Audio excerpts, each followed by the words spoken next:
Adventure in Pipeman on W4CY Radio.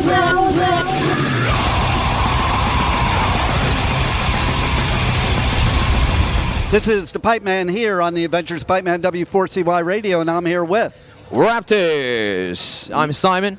I'm Ian. Sam. And I'm Harley. Nice. The full gang. The whole gang's here. You know what? Apart from Matt. You know what makes it difficult for press these days? I actually knew, but yeah, you know, sometimes you have to think a little bit. There's so many bands out there that bands like you have to do creative shit to have a band name. You know? It's so true. It's so true. We make it kind of awkward for ourselves, but once you know it and the spelling, you'll find it. You'll just keep coming back then. So my first question is, how many press people have done interviews and say your name wrong or have no clue? You know what?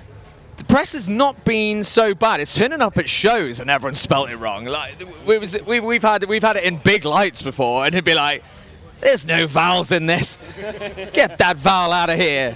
It's so. I mean, that it's more often than I'd care to care to comment. But it's a good topic of conversation, Exactly. I think. Exactly.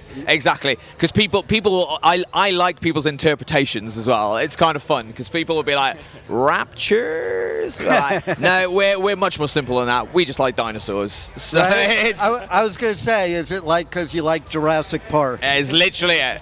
We literally, when we were coming up with the name, I had a full book and I'd written names, and we were throwing them all around, filled this book, and we were trying to be clever about it, and we were taking into consideration things that had influenced us, and like poems and movies and all of this kind of stuff. And we got so sick of it by the end. We'd gone ages, and we were just like, we like dinosaurs, raptors.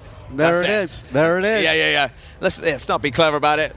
Everyone loves dinosaurs. I think I do ticket giveaways for a lot of festivals, so I think from now on, that might be one of my contests that I do. If you can say their band name right, Yeah. you could win tickets to a festival. That would be, I think that would be a good one. I'm sure there'll be many interpretations of it. Oh, as well. yeah, it would be so funny on my radio show to hear all the different interpretations. What do you think is the worst one you ever heard, or the funniest one you ever heard?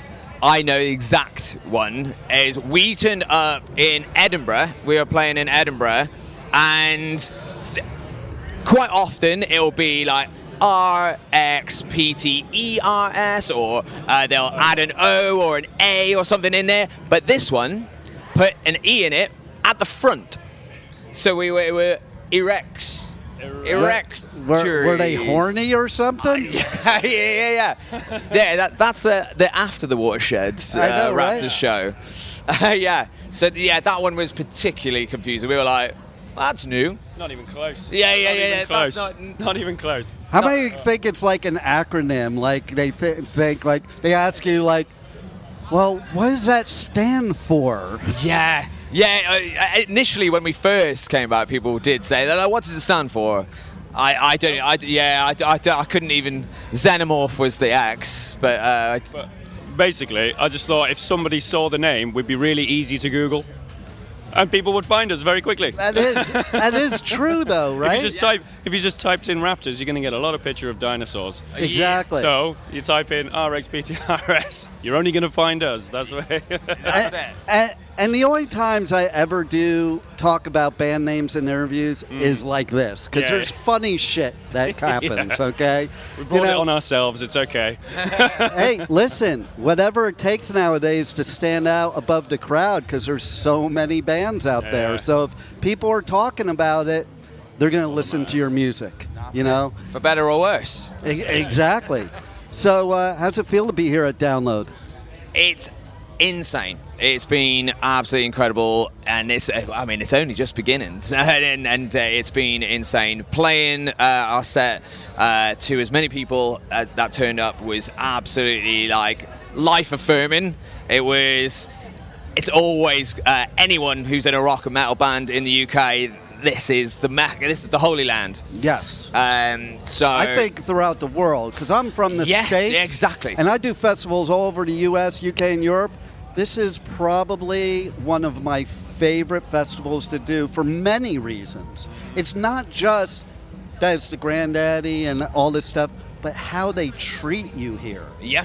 That's huge. It is, yeah. It's a whole thing. It's not just the lineup. Obviously, the lineup is always awesome. It's the top bollocks. But it's it's everything that comes with it, and it is that it's the community that comes with exactly everybody that comes to download every year. Like, it's wonderful. So accepting of everybody, and a lot of people came to see us that maybe wouldn't have thought to have come and seen us before, but left hopefully with a smile on their face as well. I'm sure they did. So it's just to play to a download crowd has always been the dream, and because we are veterans ourselves, we come almost every year. Nice. So to finally complete the dream. Is it weird to be on the other side of the stage? Absolutely. But it's like Simon said, life affirming. How did you guys get together?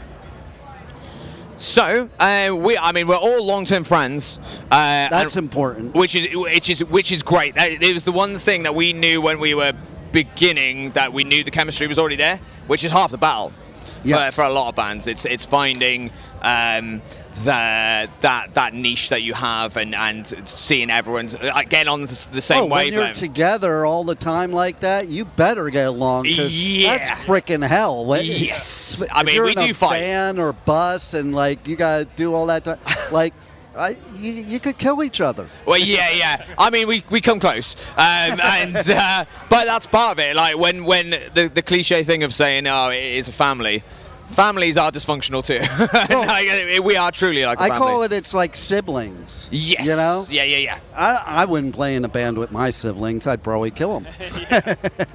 Yeah, but so essentially we were all friends, and we'd all played in bands or jammed with each other in other iterations. So me and Ian had been in a band together for years beforehand. You guys had jammed together as well, briefly, and basically with our band we were got to a point where these guys were like depping in, and we were like, let's start a brand new project, and it came together real quick. Nice. It just felt right. And so for each one of you who probably has a different answer, what was it that started your journey in not being even a musician, but in metal, in music, to where you thought to yourself, this is what I need to do? I will go along the line, because everyone will have a very different story. Mine was from stealing my older brother's records. Me too. Yeah, honestly, he had great taste when he was younger, and he's a family man now. He's gone a little, because when I was like 6, I robbed Rage Against the Machine's first album of him, and I was like, what's this I'm feeling? I was like, oh, it's a little bit of anger, it's a little bit of everything. And even as a young age, I just loved then performing, and for me, I was like, this is something I want to pursue as far as I can go. That was me. I think for me, bands like, I think it was Avenged Sevenfold that really switched me over at the time. It was like, I think my first couple of gigs that I ever went to, I was like obviously experimenting with like, what do I like? What do I not like? My first ever gig I went to was like Snow Patrol, but then the second gig I went to was Avenged, and I was like, oh, here I am. Yeah, this is it. Here I am.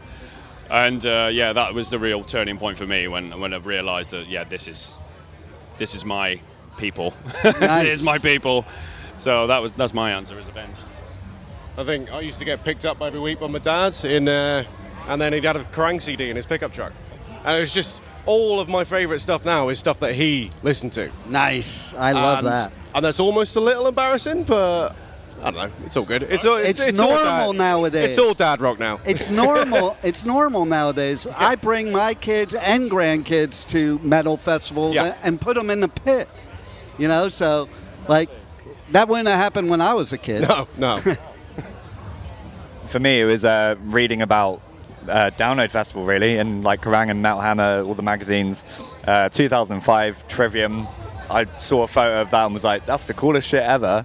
And then, yeah, my first big show was seeing Trivium. And love it. Now, they're from my area. Is it? Yeah, Amazing. I live in South Florida. That's where they're from. Yeah.